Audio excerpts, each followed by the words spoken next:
우리는 영혼육의 존재라고 했습니다. 우리 각자는 몸만이 아니고 마음만이 아니고 영의 존재라고요. 거기까지는 이해가 될 것 같기도 한데 그 다음에 뭘 어쩌라고 하는 여러분의 질문이 들려오는 것 같습니다. 제가 그랬거든요. 영의 존재로 살고 싶은데 그 다음에 해야 할 실천 방안으로 연결되지 않는다면 아직 이해한 것이 아니고 영의 존재가 된 것도 아닙니다. 막연하게 이해하고 있다고 상상하고 있는 것이지요. 내가 영의 존재라는 정체성의 변화는 영을 위한 기도문 내용이 실천될 때 온전해집니다. 나는 우리가 하나임을 알고 하나임을 실천하는 삶을 살아갑니다. 실천 안에 답이 있습니다. 하나임을 실천하는 삶, 그 안에 말이지요. 각자가 영의 존재로 산다는 것은 우리가 하나임을 알고 실천한다는 것입니다. 하나임을 실천한다는 삶이 어떤 모습인지, 그것이 왜 모험인지 그 이야기를 하려고 합니다. 여러분은 현재 자신의 삶에 만족하시나요? 경제적인 문제, 관계의 문제, 건강상의 문제, 그 중에서 여러분은 지금 어떤 문제에 부딪히고 있나요? 자신이 안고 있는 그 문제가 누구에 대한 문제인지 살펴보세요. 혹시 우리 전체에 대한 문제나 다른 사람의 문제로 고민하고 있는 분이 계신가요? 대부분 자기 자신에 대한 문제일 것입니다. 바로 거기에 원인이 있습니다. 우리가 지금껏 이 형편에서 벗어나지 못하고 이 모양으로 살아오고 있었던 이유가 말이지요. 삶의 목표와 시간, 그 중에서 특히 물질을 어디에 소모하는지를 보면 삶을 몸으로 사는지, 마음으로 사는지, 영으로 사는지를 알 수 있습니다. 먹을 것, 입을 것, 좀 더 안락한 차 등이 우선이 되고 그 외의 다른 것은 없다면 몸이 전부인 삶을 살아가고 있습니다.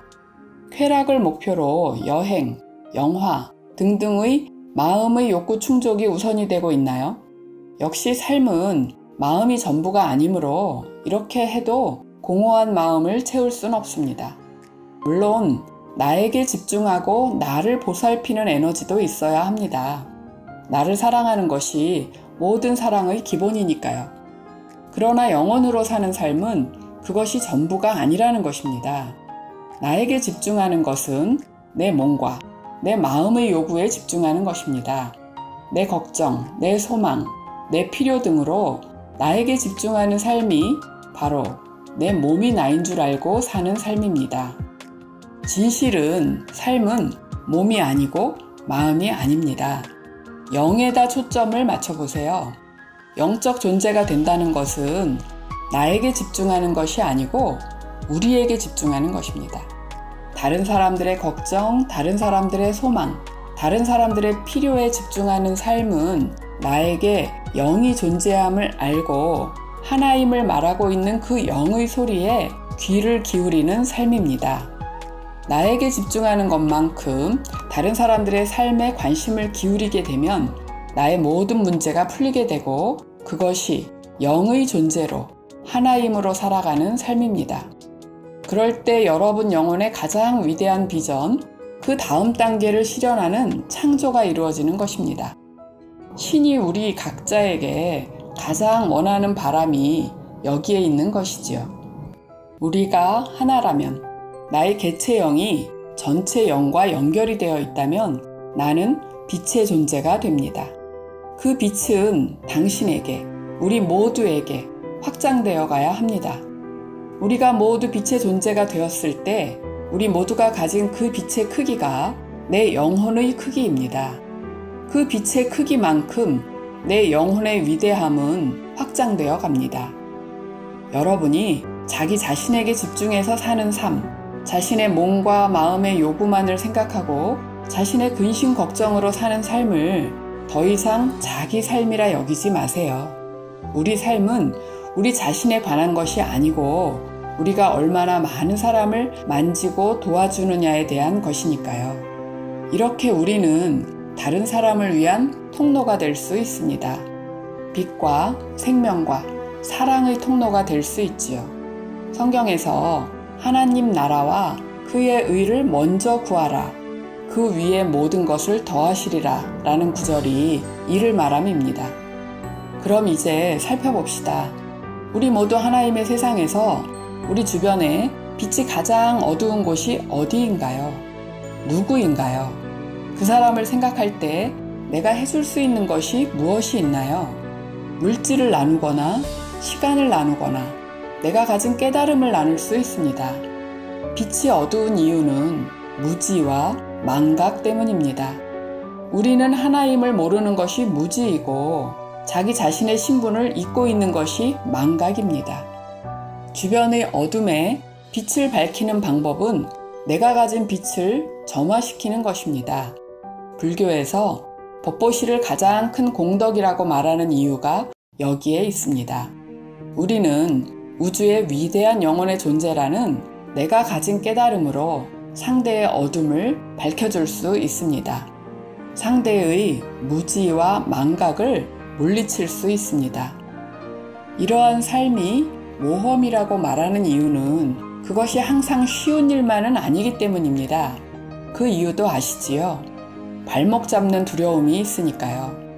사실 장애물이 없는 모험은 모험이 아니지요. 두려움은 필요한 것을 얻지 못할까봐 생기는 감정입니다. 두려움의 뿌리는 분리의식이고 사랑은 하나임의 의식에서 나옵니다. 분리의식은 거짓이고 허상이어서 힘이 없습니다. 실제로 우리가 하나임을 아는 영혼의 존재이면 필요한 것은 아무것도 없습니다. 죽음도 우리 존재를 끝낼 수 없고 우리가 영으로 존재하는데 영향을 끼치는 것은 이 세상에 아무것도 없으니까요. 우리가 영의 존재로 살기로 결정하면 모든 것이 달라집니다. 영의 존재는 시작도 끝도 없고 영원하다는 알미 모든 것을 바꾸는데요.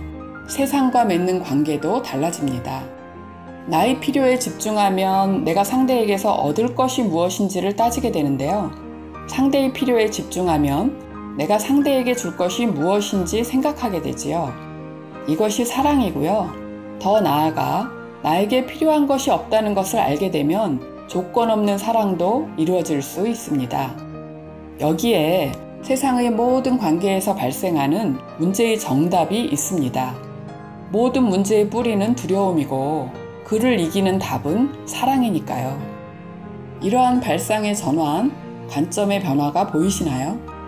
이렇게 관점이 바뀌게 될 때 우리 존재 자체의 변용이 이루어지게 됩니다.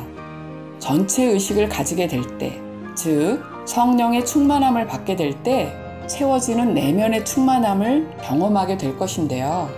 이것이 켄 윌버가 이야기했던 변용, 다시는 예전의 관점으로 돌아갈 수 없는 영구적인 의식 상승입니다. 이렇게 해서 우리들은 영적 존재로의 삶을 살아갈 수 있게 되었고 모든 문제는 풀리게 되었습니다. 여기까지를 이해하고 나면 삶이 가장 중요한 메시지가 새로운 이해로 다가오실 것입니다. 나는 우리가 하나임을 알고 하나임을 실천하는 삶을 살아갑니다 라는 영을 위한 기도문이 머리의 이해에서 가슴의 알무로, 가슴의 알미 손과 발의 실천으로 체화되는 방안을 이야기했습니다. 구독과 좋아요로 응원해주세요. 감사합니다.